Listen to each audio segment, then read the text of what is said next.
Today, we started a discussion about how to write a good ghost story with a big argument. Yeah. Hi, I'm Sophie, And I'm Tasha. and welcome to the Publishing Twins podcast.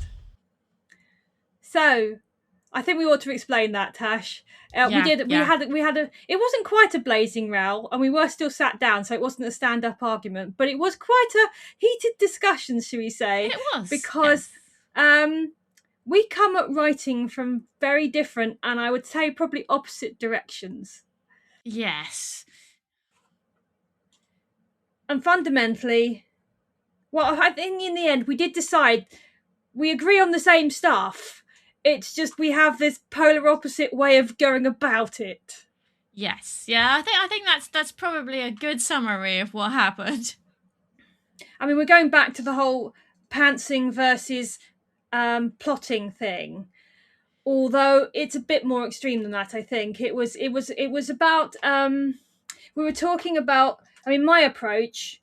I do like to plan things out. I mean, I do sometimes pants stuff, and I do just write it, and I do when it comes to short stories especially, but I also I do like to plan my stuff out. Even some of my short stories, I'll make some notes about what I want to cover in the story.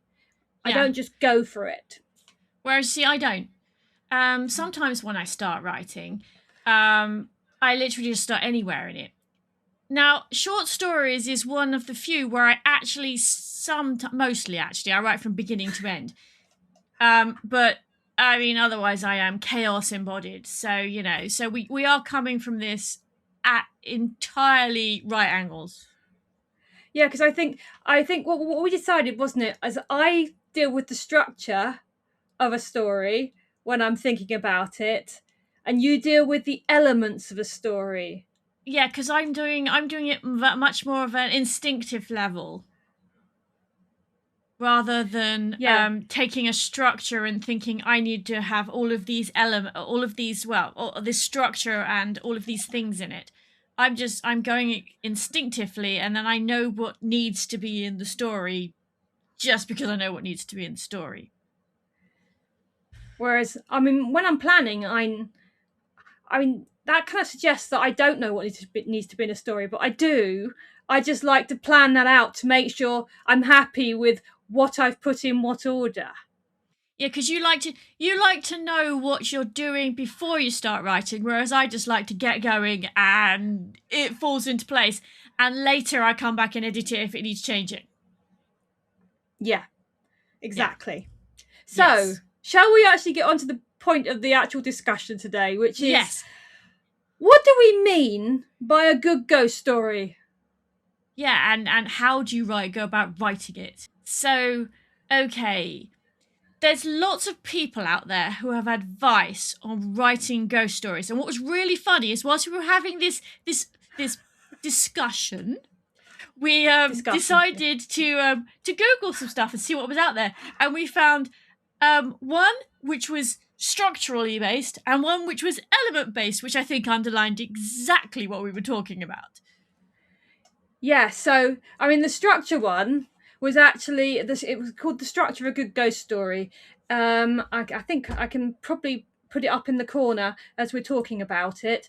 It's written by Adam Z. Robinson, and he is a writer and theatre maker and workshop leader.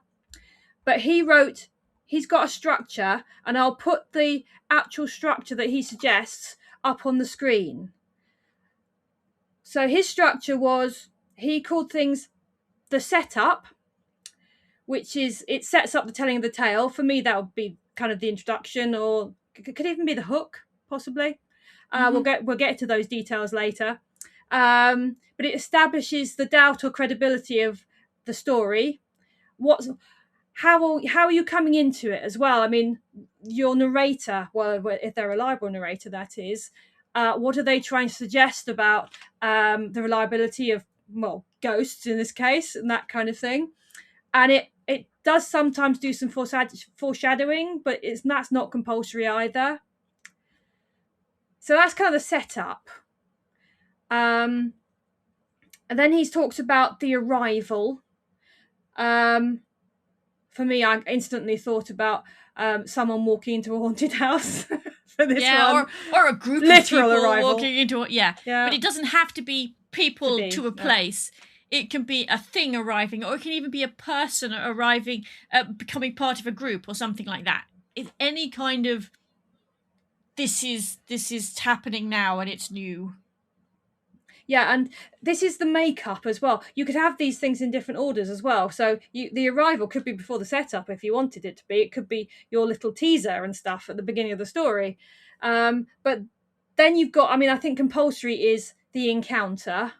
Now that could be in someone's head. That could be the person actually coming face to face with a ghost. It's very interesting that it's been put like that. And of course, that could be plural. So it could be encounters. It could be building up and finding things out and stuff like that. It could be your classic poltergeist that starts with noises and then moves into things moving, and it just gets bigger and bigger. Or it could just be things out the corner of your eye, or even once, anything to set the tone and make it a bit spooky. Yeah. Because the key to a good ghost story is making it a bit spooky. Even if it's only spooky at the end when you realise what's going on, it still has to, there have to be little fingers up the spine. Yeah, and that's the tricky bit, I think, when it comes to a good ghost story, is actually deciding what will do that, will scare your readers. And I'm saying scare, titillate, give them the shivers.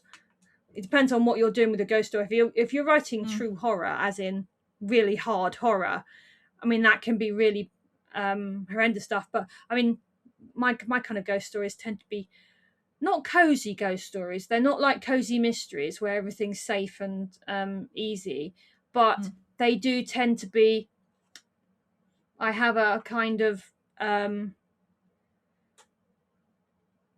it's not hard. It's not really slasher, or some modern horror movies can be a bit over the top for me and a bit too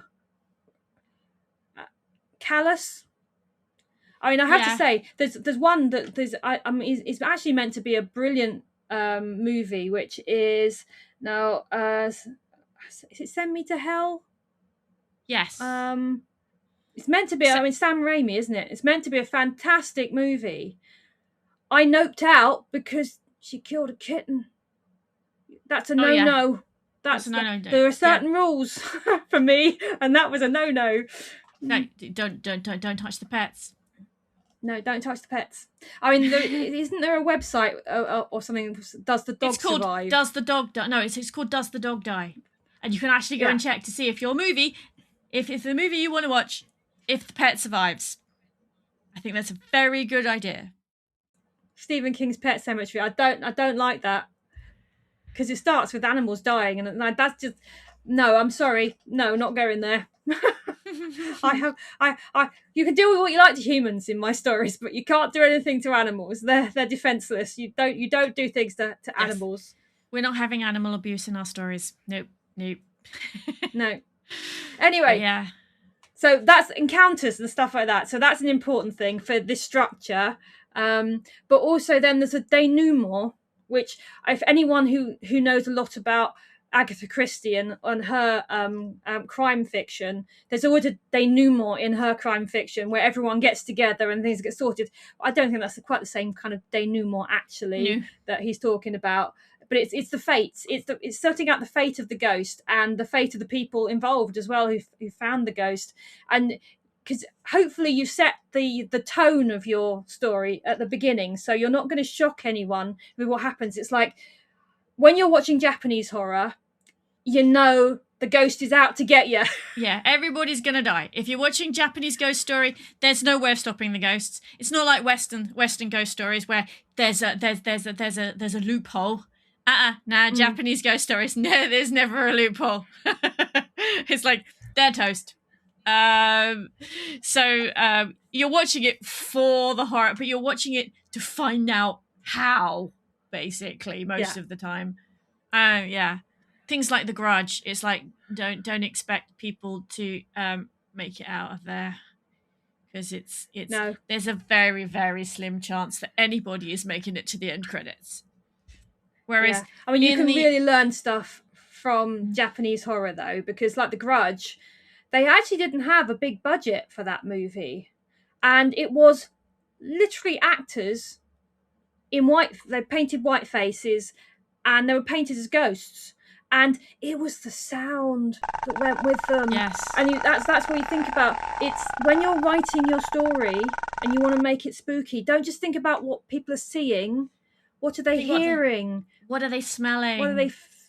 what are they What are they? feeling? What's the All that. temper? Has the temperature done funny things? Yeah. Is it that can they feel can they feel somebody touching them or anything like that? I mean Yeah, it has to be that's it's my worst immersive. nightmare. That was always my worst nightmare on a ghost train. Will anything reach out to touch me? If it touches me, I'm freaking out of here. It's like, I can deal with the seeing, I can deal with the hearing. I cannot deal with the touching. No. Yeah. So Yeah. those are that's the structure, but then you can also look at it as elements.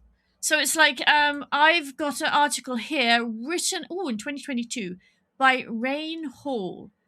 And we've got the elements that need to go into it, things like plot and backstory. Well, you've got that in the structure in different places. And And I mean, backstory story is one of his boxes. yes. I mean, one of these. So I mean, this it does say it needs a lot of planning, and yeah, I don't do a lot of planning, but I mean, my brain clearly does these things in the background, because usually I end up with a story that makes sense and has all the right elements in it. So clearly, I'm doing it somewhere. I'm just not actually doing it at a conscious level. That was what. So just to tell folks, that's why we were having the argument, because I actually wrote the structure for this discussion, and Tash looks at it and goes, "Nah, I don't work in that way at all. Yeah. How can I explain this to people? I don't do it." I said, "Well, that's the point. We need to break this down for people and explain stuff." And we got to there in the end with our discussion. We got to the right place in the end, but it doesn't look anything like what I actually We planned. did, because we did figure out basically where these things come together. It's just originally it was like I don't relate to that at all. Sorry, can't do that. But we got there. We figured it out. Anyway, so another element, of course, is your location. Are you in a haunted asylum? A haunted house? Are you in broad daylight in the middle of a shopping mall or anything like that? You can make any place spooky. You just have to figure out how to do it. I mean, some of the creepiest ghost stories are in daylight. It just makes it so much creepier when it's not dark outside and there's no great storm happening. So you need to pick your location, and you need to pick something which is going to be spooky to you. If you can't creep yourself out, you're not going to creep out your audience. No, And yeah, there are it's different. just like Yeah. I think it's just like if you're bored with the story, it's the same Yes. thing. Your reader's going to be bored, so you have to.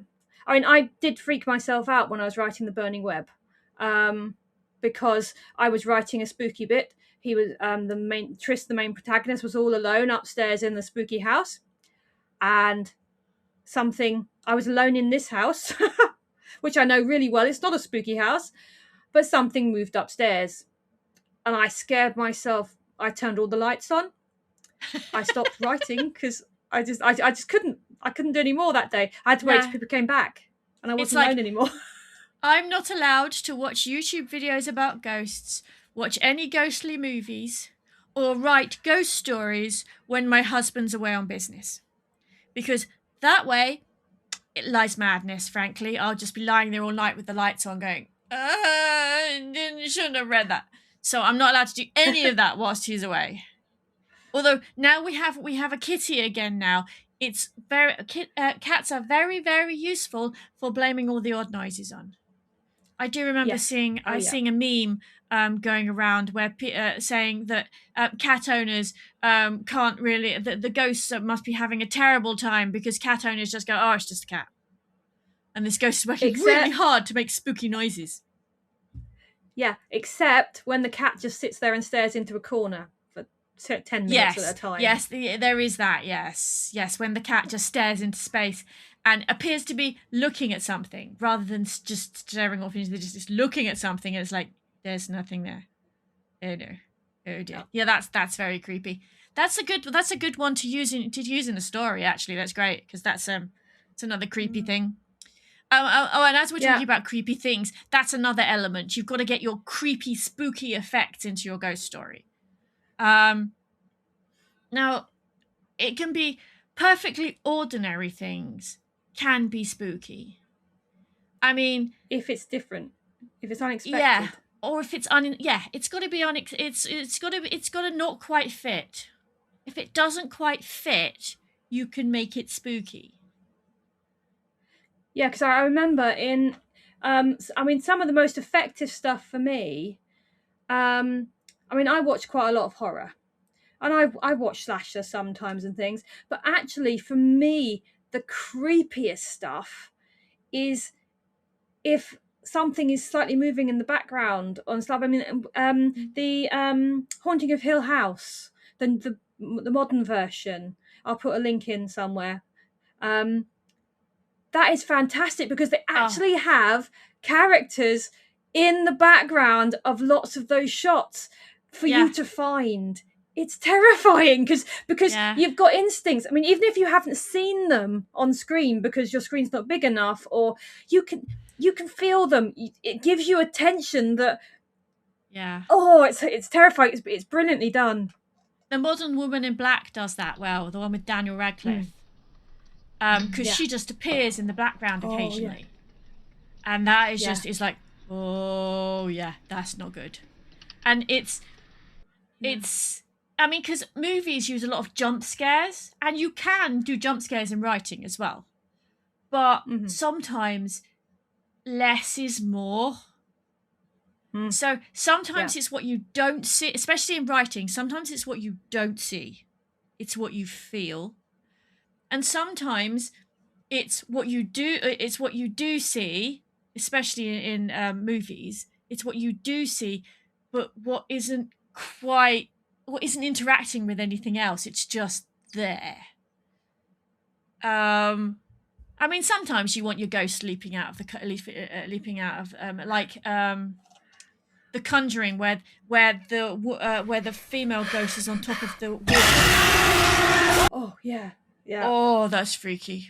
Oh, that is so freaky. And also go back to the Woman in Black, where the face suddenly appears at the window. Oh, that's a jump scare and a half. But because of some of the others have been so low key, the impact is so much bigger. And Jaws, yeah, because you don't see the shark. I mean, that was due to mechanical problems, but actually it helped the movie, because I don't think anyone would bother with it if you'd seen this great mechanical thing killing lots of people. It was the fact you didn't see it, you just heard the music. Again, sound. It's the music. Da, da, da, da, da, da. You know, everyone knows what that means. So, and if you're writing it, you can write sounds. It's like, I've got one... one of my ghost stories is called Battlements. That's got a drum happening, and it describes the drumming, and it's sort of, and the drumming is an indication that not good things are about to happen, and it's a perfectly normal sound that in normal conditions wouldn't get to anyone, but because it's slightly off, there you go. And I've got another one with a dripping tap. I mean, a dripping tap is a classic for a ghost story, because it's driving somebody. It will drive you to distraction even if there are no ghosts. So if you've got a dripping tap, it's that little irritant that can get the scene going. So sound can be so important when you're writing these things. whether you want to write it for a visual or you want to write it for the person reading it. The sound can be so important. That's why soundtracks are so important in horror movies. Yeah, they are quite important because they can also warn you what's coming up. Of course, you don't get a soundtrack when you're reading your book. I mean, audiobooks have the chance of doing that, but I don't think I've ever listened to an audiobook that has a soundtrack. It has bits in between the scenes. It doesn't have a soundtrack. That would probably be a little bit one step beyond, I think. That would be a dramatic reading rather than just a reading. But I think, some of them are dramatic readings and have soundtracks. Well, is there any other elements that we need to go over before we talk? Of course, you've got specific examples. But... You've got to have your cast of characters. So you've got to decide what your characters are doing. I mean, if you just look at a movie like Cabin in the Woods, where they put all the idiosyncratic characters in place, they put the tropes in place. I mean, you can go with tropes, but it's even funnier if you don't, and it can be spookier too. But you need to. I mean, you can have a character of one. That works too, and sometimes that works really. I mean, look at the Woman in Black. That's a character of one most of the time, especially if you see the stage play. I mean, there are two people. The stage play is fantastic. I mean, there are 2 people listed on the bill. Oh my goodness! I mean, they do literally play all the characters. There's the actor who's playing the actor, and then the other chap who's playing all the other characters. The actor is playing the main character, and then you have the other person who's playing all the other characters, and it works so well. It's brilliantly done as a story on stage. I mean, I've seen so many versions of The Woman in Black. I've seen both movies. Yeah, every single one has a different ending. We'll talk about endings towards the end of the discussion. Should we go back to the start? How to hook people. Yes. Because I think we're in an era at the moment where you're trying to catch your reader or your watcher in that. I mean, you always are, but people are a little less patient, I think, now. They're going through consuming media a lot quicker, so you want to catch them short and catch them. Short form content has a lot to answer for. It does, yes. But you want a hook at the beginning of your story. No longer can we sit and read a half a page of description before we actually get into something. We actually want to know what's going on quite quickly. I've actually got a couple of examples for this. One that works and one that doesn't. Because I'm going to talk about TV and stuff first, and we can talk about books a little bit later, because writing, especially older writing, tends to get into things a little bit more slowly. But I think that I've got 2 examples. One that is fantastic, one that's a really, really good beginning. If anyone's seen Bedlam, I think it was Channel 4 series, and it was set in an old hospital that had been turned into flats. And it's about a guy who sees ghosts and things like that. But the opening to that is absolutely fantastic. I'm going to play a little bit here. So I'm going to pause here and come back. Tash, you've seen this bit, haven't you? Yep. So we think we've seen it. So it's actually brilliantly done because it's based on The Phantom Hitchhiker, a trope that most people know. And it starts off, it's dark, it's raining, and a guy's thumbing a lift. And a car drives past him and then stops. And the guy goes and gets in the car. And then things get a bit weird.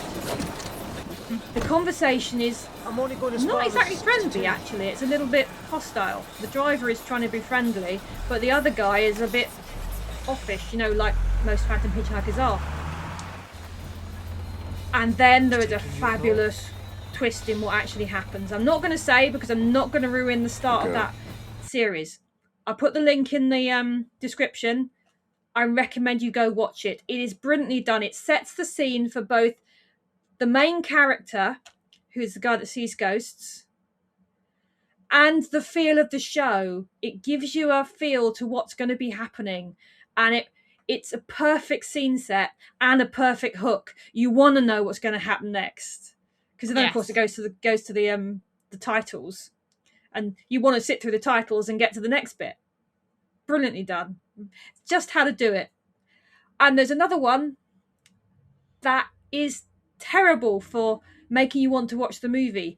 It's a really good short in itself. If it was a standalone short, I think it's brilliant. That's in Evil Dead Rise, where you have a whole section at the beginning, which is, it's basically the Evil Dead movie in miniature, pretty much. And it's gory, it's dramatic, it's scary, and you think, It is that. Great.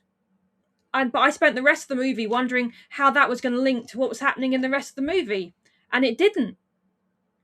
And I was really annoyed. So I think it failed in what it was supposed to do. It did not, because, spoiler alert, it never comes back. They never mention it again. I haven't actually got to the end of that movie yet, so I didn't know that yet. But, I will keep that in mind. I think we got a phone call halfway through it when Rob and I were trying to watch it. Your story, Tash, Battlements. Yeah. What was your hook? It's I the think it first was line. one sentence, wasn't it? One sentence. First line. Yeah, the entire first line is, Ben was lost. And because it's in a book of ghost stories, you know it's a ghost story, so now you need to know why Ben was lost, where he was lost, and what trouble he's got himself into. Because it's a short story, it needed a short hook. So I went with. Whereas my story, The Burning Web, I mean, it's a novel. So I can spend a little bit longer getting my reader hooked. Not much longer, because attention spans aren't brilliant. And I mean, people will DNF your book if you're not careful in probably the first act. And so you want to hook them, and you don't want them to get bored. So, but The Burning Web, I actually started my story. My hook, my opening scene, is not directly linked to the rest of the action in the story. It's a setup for that, and it's my main character Triss, who's an ex-police officer. It's when he's just been cleared of manslaughter in the shooting of a child. It's a quick snapshot into his mind, the fact he's really stressed, he's had a really hard time, all the guilt he's feeling around what's happened, and I finished the hook with the reason for the story. And because this is the opening bit that I use as the teaser that people can read in any of the end, whenever I've used it at the end of any of the books to tell people about, go and read this, I'm going to tell you, Triss has a vision of his own personal ghost. It's the boy he shot, and he then collapses. It's a sudden end to that scene, and that is supposed to get people reading the next bit, and I hope it does. So your hook can be really short or a bit longer. Not too long, but a bit longer. I think it was 2 or 3 pages. And the whole idea is to no more pull people into the story. You want them asking questions, and so your hook should ask a question. It can be one question, it can be several questions. But you want them going, well, I need to know the answer to that now. I've got to read the rest of it. Yeah. Also, I think sometimes they're used to meet expectations as well, because in The Conjuring 2, yes, where if you've seen The Conjuring 1, you probably wouldn't come into The Conjuring 2 without having done The Conjuring 1, but you'll know it's about Ed and Lorraine Warren. They are the main characters.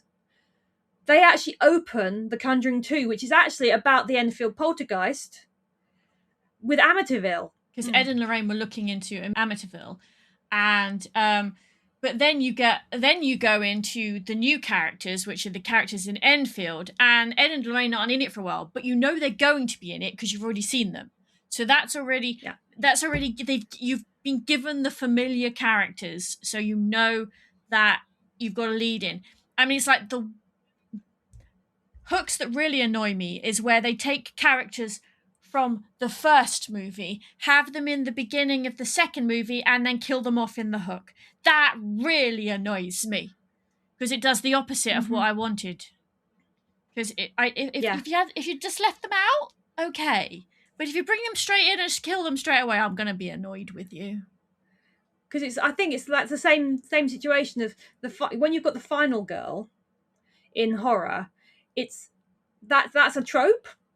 The girl survives, but they do have a tendency in quite a lot of horror, if they do a sequel, to kill her off at the beginning of the sequel. I'm thinking, no, I spent the entire last story investing in that character, and you kill them off in the first 5 minutes. In the next, I'm not watching, and turn it off. Yeah, I do that. I mean, it's like if you don't want the final girl to be in your second movie, just give them something else to do off screen. Just don't kill them off, please, because it's very frustrating. It's very annoying. Yeah. Either that or pay them what they want to be in the sequel. That would be nice. Yeah. Because usually it's because they won't pay the people properly to be in the sequel. But I don't think I've read that in a book, but I'm not sure I've read many ghost stories that have sequels. No, I don't think I do either. No. No. I suppose yes. So I think rule number one for us is don't kill off your main character in your next story. That's if they survive the first one, because they don't have to survive the first one. You are allowed to do horrible things to them at the end if you really want to. I do have to admit that I do actually enjoy writing horror and ghost stories because I am a person who loves a happy ending. And I'm mostly incapable of not writing happy ending, except when it comes to ghost stories and horror. Then all bets are off, and sometimes that's really fun. Because it means I get to go dark, and even more dark.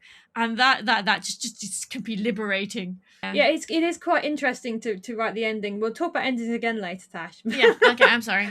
we haven't got to the act one yet. The story's starting. Yeah, well, you know what? I'm like chaos. I go to the end before I start the beginning. I'm allowed to do that. You can go in order if you want to. That's why we had the argument. Okay, so we're getting to the main body of the story now. This is, I suppose it's what was referred to as the arrival in that structure. But I've always thought of it as Act One. It's you're trying to set the scene, so your hook can shock and not be quite related, but then you've got to actually get the reader into the story. So either the watcher or the reader into the story. So you're introducing them to the place or the characters or both. That you're trying to then set the scene. You've got to make them care about something. Yes. Yeah, you want them to start investing in the story. Now, I think M.R. James does this really quite well. And I mean, sometimes it's like he's just talking to friends because, of course, he used to tell these ghost stories at Christmas to his students in his rooms at college. But sometimes he actually does open, and of course, I mean, these are slightly older stories, so they take a little bit longer to get going, but I do love this one because I think it encapsulates the story. It gets you interested. It's called the story is called Lost Hearts. It's from, I think, Ghost Stories of an Antiquary. Yes, it is. And so he starts with, it was, as far as I can ascertain, in September of the year 1811, that a post-chaise drew up before the door of Aswarby Hall in the heart of Lincolnshire. So we've got a place. We've got a hall. I mean, we know we're in Lincolnshire, and we know the time. We know the time frame. So he set everything. Then we introduced to the character, the little boy who was the only passenger in the chaise, and who jumped out as soon as it had stopped, looked about him with the keenest curiosity, during the short interval that elapsed between the ringing of the bell and the opening of the hall door. He's done really well introducing that character. We've got a fairly excited little boy. He's really interested in what's going on, and we're interested in him, I think, from that line. So then we go, he saw a tall, square, red brick house built in the reign of Anne. A stone pillared porch had been added in the pure classical style of the 1790s. The windows of the house were many, tall and narrow, with small panes and thick white woodwork. Now that's a little bit, that's quite a lot of detail. My editor would have taken that out, I think, because or made that shorter. But that's the age that's the age M.R. James wrote in. It was a little bit more flowery. But you can see the house, can't you? You can see it in your head from that. Yeah, and I mean, there's another half paragraph of description as well, which I think these days you'd find less. Well, you probably wouldn't all put it all in the same place. Yeah. Whereas that's very much info dump on the building. He wanted you to know what the building looked like. But I think the next bit, though, is quite interesting. If we jump over the description of the building and stuff, it goes, an evening light shone on the building. So that tells us what time of day it is, making the window panes glow like so many fires. So you've got that in your head now. That is a really descriptive piece, and I think that's a really good thing to get you in. Makes you feel warm, though, doesn't it? It does. It's setting you at your ease, isn't it? It is, yes. So it's setting you up for a fall later. Lost Hearts was one of my favourites when I was listening to it. I was listening to the audiobook whilst doing my exercises the other week because the book I was waiting for hadn't come out yet, was still being borrowed by somebody else. So I had to wait for that one. So I decided to go and have some M.R. James ghost stories with my weights.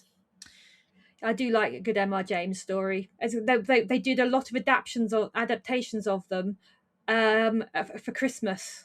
So a lot of M.R. James stories got adapted, and there's ones which are they're just Robert Powell, the actor, who's a fabulous actor, sitting in a chair reading the story to you.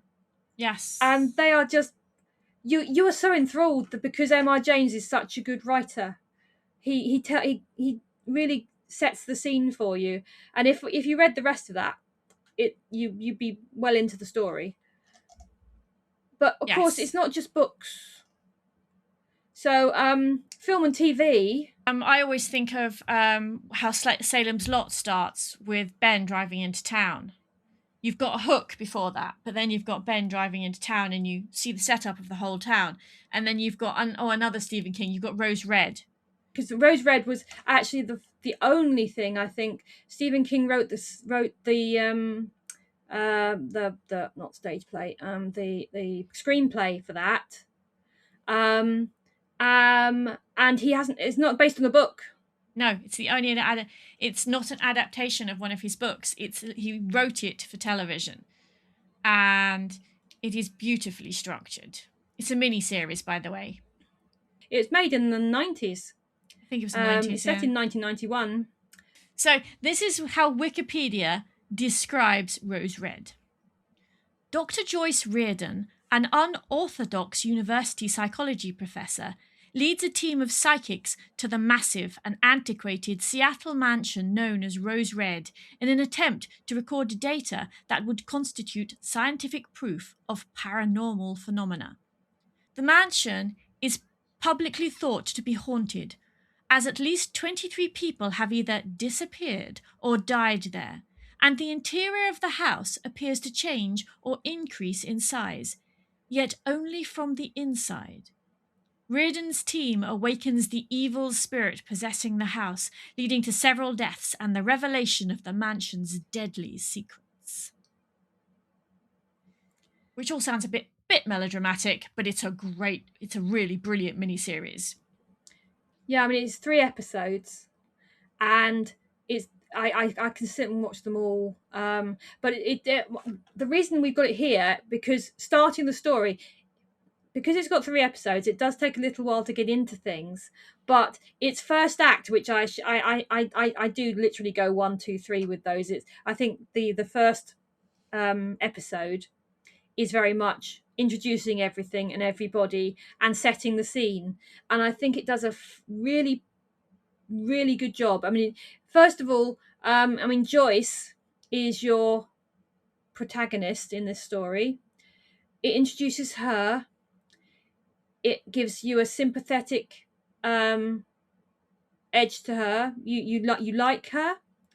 You understand her, and you understand her motivations. Yes. It takes quite a while to actually understand that the reason she wants to prove ghosts is because she is being hounded by the establishment who don't believe in ghosts, because she's teaching parapsychology. She was a child psychologist. She taught child psychology, but she got involved in the paranormal, and proving that Rose Red is haunted and getting proof of ghosts. She thinks it will establish her. It will actually help her do the research she wants to do, rather than being pushed back into ordinary psychology. Yes. And you get to also you get to meet all of the other protagonists and antagonists as you go through. And the way the characters are all introduced, you get all sorts of questions about Joyce's motivation, whether she is on the up and up, and also the antagonists, how circumspect and dishonest they're being, and everything like that. Stephen King's really good at setting scenes anyway. I have to say, because it is 3 episodes long and it's a miniseries, it's a little bit pedestrian in how it introduces things. I think that because it has its own hook. I won't say what it is now, but it's quite a long one, and it could have been a bit shorter. But also you're introduced to people like Stephen Rimbauer, who is Joyce's boyfriend, but he's also the owner of Rose Red. Now, you then have to ask yourself, is she with him because he owns Rose Red, or because... I mean, he even asked that question. But there's also, I mean, the other psychics you get introduced to, but you get introduced to the antagonists. So Professor Carl Miller and his stooge, who's Kevin Bollinger, who you meet Kevin at the very beginning because he's a reporter for the university newspaper, and the professor has clearly wound him up to let him go, to have a go at Joyce. And he's asking all the questions about ghosts and whether she's using university funding to do her trip to Rose Red and stuff like that. It really does set the scene well. It sets the antagonism between the professor and Joyce, because he's her boss, by the way. He's the chair of the psychology department. He controls things, and he doesn't like where she's going with all this stuff. He doesn't believe in ghosts or anything. He thinks it's all mumbo jumbo. Yes. Yeah. It's a lot of very good, satisfying foreshadowing. We'll just leave it at that. Yeah. So, for introductions and sort of getting people into it, I mean, I started off with Ben was lost. So the next thing I had to do was tell you where he was lost. So he's lost on the battlements of a castle. And then I have to tell you why he's on the battlements of a castle. And the fact that he was with a tour group, lost his tour group somehow, and then ended up here, which he knew he was supposed to get to eventually, but he had no idea how he's got here or how he's supposed to get down. So he is very much lost and has no idea what to do next. And so you basically you've really set the scene there, and you've set the tension in the scene, because he is. I mean, you started with the one line, he was lost. You reinforced that, and you've now described to people where he is. You've told him he's on the battlements of Dover Castle, isn't it? Yes, battlements of Dover Castle. Yeah. And so that means that you've now set the scene. He's arrived. He's done the arrival, as the other chap would say. Yeah, basically, this is from my book Haunted Places, which is short stories of ghost stories that are inspired by real ghost stories of Kent. So the battlements of Dover Castle are supposed to be haunted, as well as many other places in Dover Castle. It's got quite a few, and I just picked this one because it was the funnest. Okay, so I'm going to go back to the Burning Web and talk about what I did for, because I think if we keep the continuity going, we'll talk about our stories in each, what we did for each bit. So, I mean, Act 1 for me, I actually stepped the reader back out of the tension I introduced in the hook, because that was to get people reading, and I jumped forward 5 months in the story. So from where the hook is and the collapse, I've then jumped forward 5 months, and I actually wanted to set my scene by showing the reader what ordinary was, because you can't do spooky until you know what you've got to set the temperature for the Yeah. reader, what's ordinary. And so I went with a car ride. So it's just a couple, my two protagonists, who are in their car, and they're going to see their house that they bought, and they're having renovated. And so I'm introducing the characters. It's just, and I'm introducing how Triss is recovering from the attack you saw in the hook, and what actually happened. So I explain what happened. I'm not going to say exactly what happened, but he's looking forward to seeing the house, and we get inside his head how he's excited because he's been ill for a long time. He's been recovering, and this is his first really journey out to do something. It's his new adventure. So I'm trying to get people involved and interested in him and his partner Xander and what's going on. And so I'm trying to show their dynamic as well as we go through.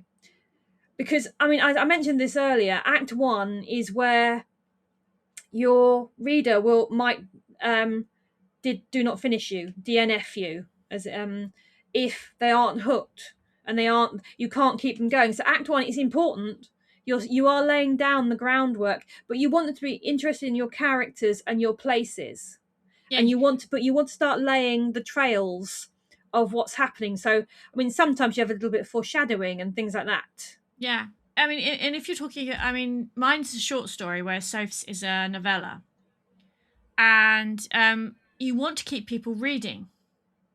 And so I've got the setup to get I've got the hook, the setup to bring them in to show them the environment, and then to keep them reading, I use what I mentioned before, a drum beat, which scares the protagonist, but then he chides himself and tries to settle himself down because, of course, it's a ghost tour. There's supposed to be drum beats, but this is a ghost story, so that things aren't going to get work. So you're going to go, what should I do next? I got to keep reading to find out what happens. You've just got you got to build the tension, but also you can break the tension. The characters can break the tension themselves as well. You've just got to keep people moving because make them want to find out what's happening next. Yeah, because it's like, I mean, I introduced my characters, but then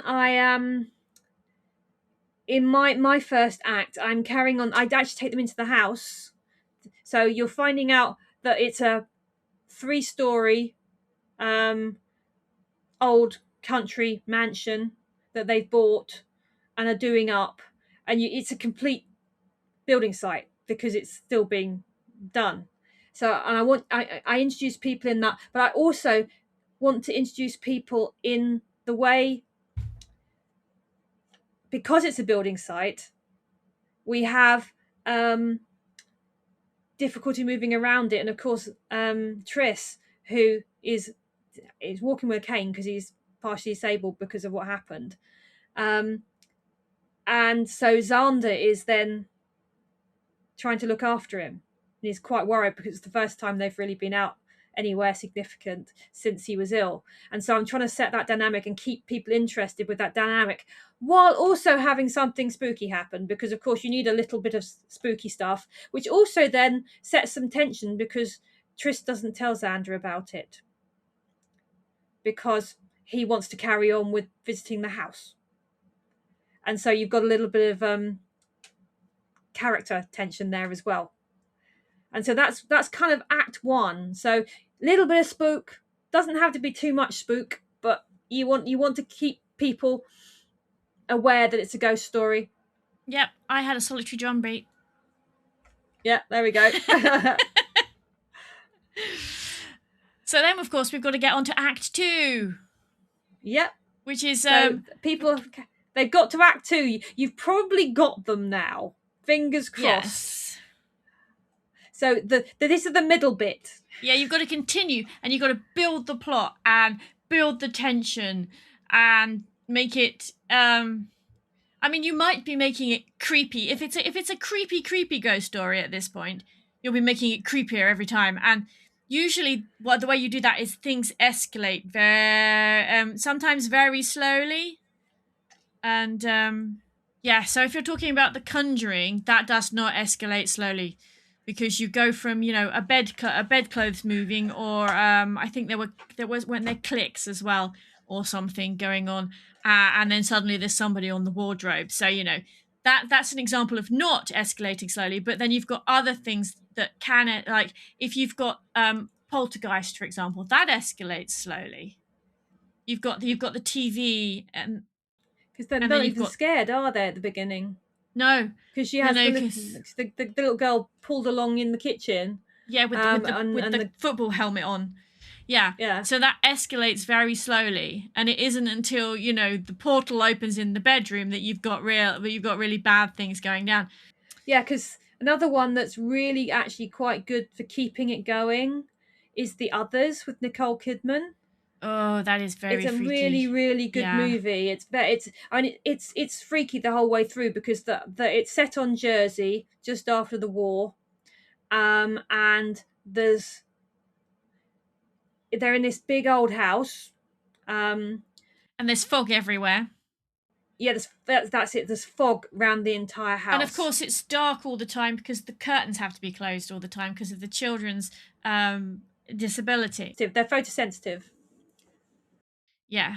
So because in that one, we meet Grace and her kids in Act 1, and we get the whole backstory about them having to keep the curtains closed and everything. So they give you reasons for it being gloomy, but then they start building the tension, because it's already quite a tense story, because she's a mother who's lost her husband in the war, and she's raising her 2 children who are photosensitive, and it's really difficult. But she's quite an uptight person anyway, and she's quite stiff with people, because we see her interacting with 3 new characters who are servants who have come to find work, and you find out she's very religious. But the scariest bit in Act 2 is gradually building the tension. She doesn't. Her daughter is claiming to see ghosts, but her daughter is a bit of a wind-up merchant when it comes to her little brother. So the mum doesn't believe her and is punishing her for lying, basically. But then, towards the end of Act 2, her daughter is being naughty by putting on her confirmation veil, and so she goes to take it off her. The daughter turns round, and it's not the daughter's face; it's this blind old lady's face. And it's a jump scare, but it's because you're not used to jump scares in this movie, because it doesn't have a lot of them. It's terrifying, but it keeps you going. You really want to know what's going on now, because of course you look back at the girl and she's fine again after that. But it's building up the sinisterness of things, and the fact that you're beginning to be suggested that these new servants are gaslighting the family they've come in to look after, in quotes, and you don't know what their motives are, but you're beginning to see them as sinister. And so you've got all this tension building. It's fantastically done. I love it as a ghost story. The others, I mean, no wonder it nearly won Oscars. I think it was nominated for Oscars. We really deserved it. It was very well done. It's a very good book. It's a very good movie. Mm. Indeed. Because of course, Act Two, between Act Two and Act Three, is going to be the lowest point of your story. Ish. I mean, it doesn't have to be, but in a lot of horror and actually crime too, on thrillers, this is where the protagonist is going to be at their lowest ebb. Yes. They've lost everything. They've lost all the support. They could be in real danger. This might be where your final girl has lost all her friends, and Yeah. she's now against the ghost by herself. Yeah, because like in the others, it's, as I mentioned, it's ramping up. We're beginning to think they're sinister, but that's when you start seeing, when you've seen the old lady ghost, and Grace finally starts thinking something is really, really wrong, and her house is actually haunted. She's suspected it before, but she hasn't admitted it to herself. But then you start finding out that there is definitely, that it increases the wrongness. That pivotal bit is is the lowest ebb, I think, before the climax, because the climax is where everything goes bing bing bing bing bing, everything happens. That's where you're paying the person who's spent all this time reading your story. That's where they get the payoff. That's where there's the real thrill, the real scares, the true conflict. That's where you're meeting things. So that's when you move into Act 3. That's when you come into the climax and the completion of the story. Yes. You want to ramp up. So at the end there, you want something that is about to ramp up the spookiness. Something that is going to push the reader to go, oh my God, what's going to happen next? Because they're reading it and you've just done something and they know that there's worse. And it's just round the corner. And you bring it into Act 3, which is your climax. And often in ghost stories, this does not go well for the protagonist.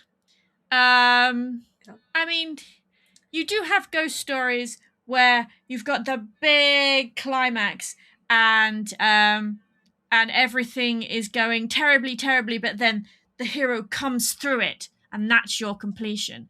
And then there are the other ones, like if you're in a Japanese horror, the way, like we mentioned before, where everybody's dying and the last person alive is going, there's a way out, there's a way out. Oh no, there wasn't a way out. I am toast. Yeah, so this is so where I think, I mean, there's I mean, there's some really good movies to do. I mean, some of the Japanese ones have really good climaxes. I think J.L. Bryan, moving away from movies for a minute, thinking about books. J.L. Bryan writes the Ellie Jordan Ghost Trapper books, and you've heard me half about them before if you've watched this channel at all. They are fairly formulaic, I will say, because but I enjoy those formulas. They're a bit of they're not quite a cozy mystery for ghosts, but they follow the same kind of formula. I mean, Ellie meets the client and is getting their version of events at the beginning, and then spending a fair amount of time investigating, which is Act 2. Act 3 is where she's pretty much found out who the ghost is or what the ghost wants, and is then planning on what to do and how to handle them. Yeah, Rivers of London has a similar structure. You get the beginning where they don't know where they sometimes they don't even know if they've got a case yet, and then you've got them finding the case and then finding bits, all the breadcrumbs.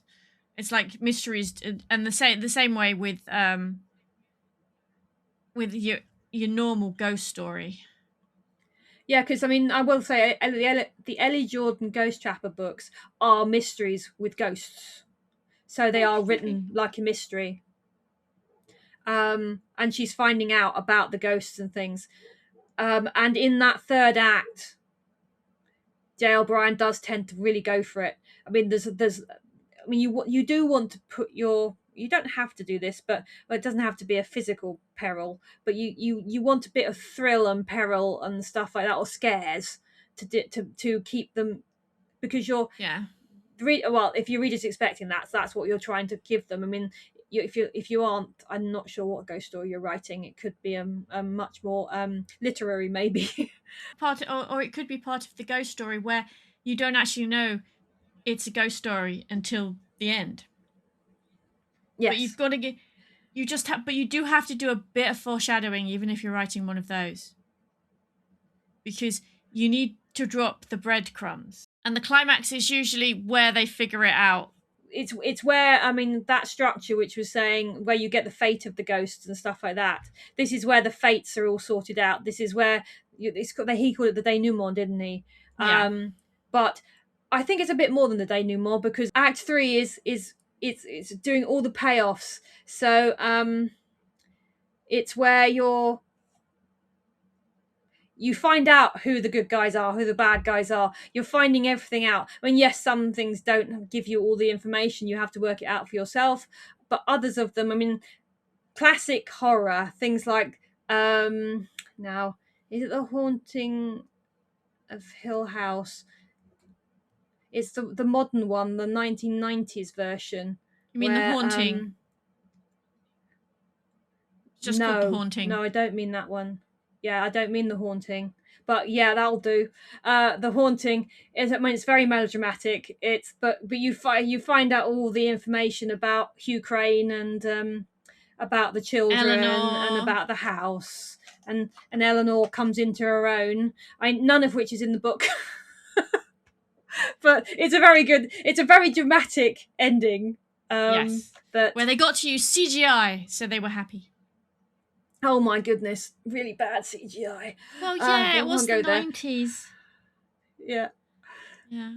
But I mean, things like, I mean, The Woman in Black has a fantastic, well, it has several different endings. We've mentioned every single version I've read or seen has got a different ending. And, but it's all very dramatic and very well done. Quite fatalistic, because it's quite a dark ending to a ghost story. You'd think it was an M.R. James, but it's not. It's a Susan Hill she wrote it in the 80s. She just did the feeling of M.R. James, I think, as inspiration. But it's a very well written one. You're fully invested in the characters, and you want to know what's happening and what's going on. I actually think the ending in the TV series and the movie is better than the book. The book is a little bit. Yeah, I haven't read the book, so I have lots of times. I love the book. Very, very atmospheric. If you want a good ghost story, go read Susan Hill, The Woman in Black. But if you want a good ending, go watch the TV version. I think the TV. I think the TV version is the best version. I do really, really enjoy the movie, but I think the TV version, the tension in it is just off the charts. It's very brilliantly shot for that, isn't it? I think the director was really good. You've got Harry Potter's dad playing the same part that Dan Radcliffe played in the modern movie, so I like that. This nice symmetry. Okay, so we've had the climax, we've had the payoff. You ideally don't want to annoy your audience. You need to have really set the scene. So all your breadcrumbs, even if it's going to be a bad ending, an unhappy ending, a tragic ending, like Japanese horror, they're not pulling any punches when they do Japanese horror. You know what's coming. And you should have laid the feeling for that kind of stuff. It can still be a shock, but you really have to have laid that properly. And when it comes to endings, the climax has to be, like every other story you're going to tell, it has to be satisfying. So if you've written a dark horror, you need an ending that reflects the dark horror. If it's a light, airy, cozy ghost story, unless you're really going to unless you really want to annoy your audience, I wouldn't have everybody die at the end, because it's not going to satisfy them. Unless, of course, you have excellently well wound in all the little Hints. breadcrumbs and All your hints. foreshadowing, which means everybody goes, "Oh my, they were brilliant." Because you can do that, but it's really hard. So yeah, make sure it's a satisfying ending. Yeah, I think, yeah, I agree. It has to be something that makes sense within the context you set. Yes. What you set, I mean, you set the rules for your story. Don't break them at the very end unless you do it very, very well. Yes. Yeah.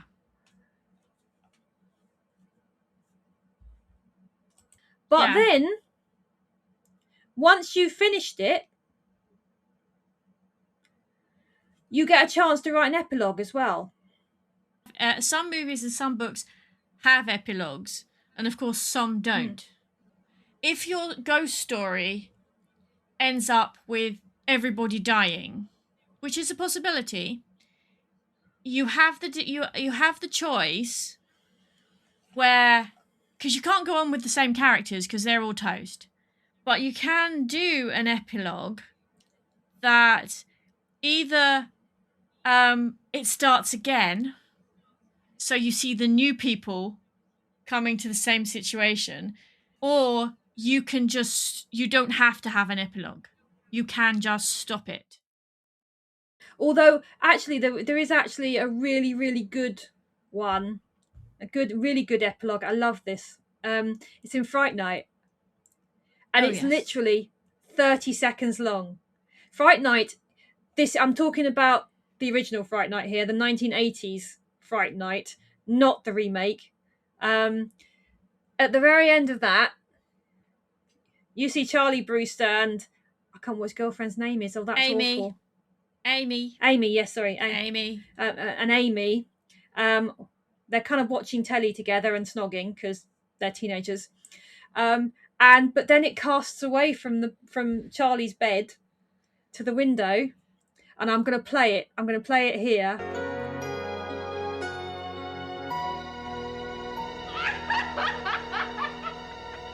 Now, all that was glowing eyes and Evil Ed laughing. It's brilliantly done. They don't say anything else. They don't.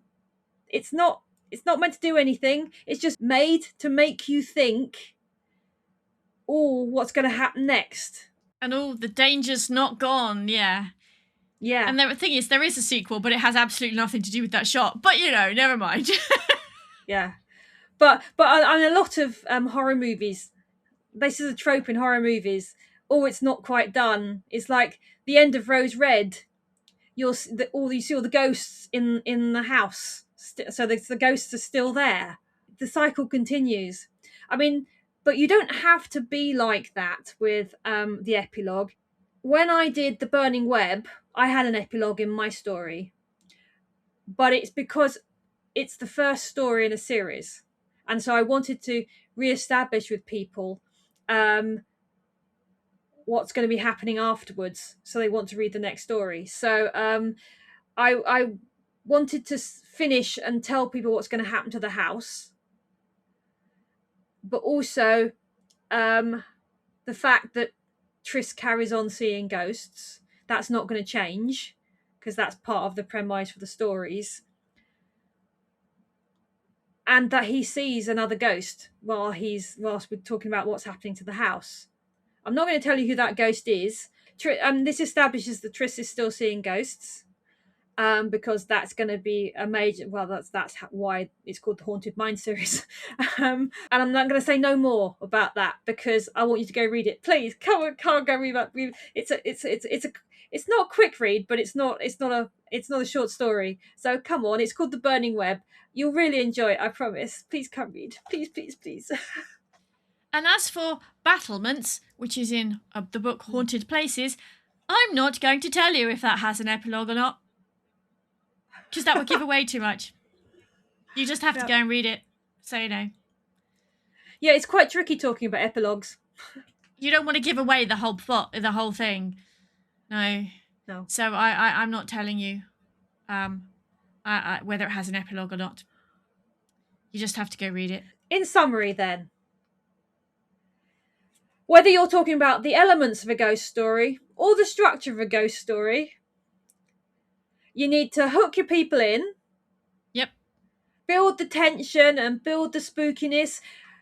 The language is up to you, but think about not just what someone's seeing, but what they're feeling, what they're hearing, what they're tasting, what they're smelling. Use all the senses. Yeah, yes. What they're smelling is all the senses. Just use them all, because that really brings a reader into your story. Yes, it immerses them in the plot, because it gives them a first-hand knowledge of what the protagonist is going through, and you want them to feel the tingles up their spine as they realize that this person is experiencing something that just isn't quite right. I think that's the important thing, isn't it? When it comes to being spooky, it tends to be around what's not quite right. Yeah, okay, some things are really dramatic, but other things, it can be little things. Just dropping little things in. It's like when you start, is someone seeing something out the corner of their eye? Are they hearing things? Is there a smell that's leading to when the ghost is arriving? That kind of thing. Yeah. Just think about all those types of things, because that can really help build the tension, because as the characters are actually working out what's going on. Yes, where you're showing your reader by showing your characters, that can really build tension, because if your character looks down and something they've put down has moved, but they can't be sure that it moved, or doubt is your friend. Doubt is your friend. Yes, you want to, any way you can, build the tension. That's what's going to give you a spooky ghost story. And then the ending. Do what you promised. Oh yes. Make sure that you make sure there's a payoff. Make sure that people are sort of get the ending they've been expecting whilst reading. I think we're there. Thanks for listening. Yep. We hope we helped you with your ghost story creations. What you do is up to you. This was just the kind of things that are really useful in it, and some examples. I hope you enjoyed the examples. Again, all the links are down below. Final thing, like and subscribe, please. We're a new channel. We'd love to have lots more followers. Thank you. Yes. If you're like Soph, have fun planning. If you're like me, just go for it and write it and see what happens. It's a lot of fun. So, ta-ta. Do like and subscribe. Thank you. Bye-bye. Bye-bye.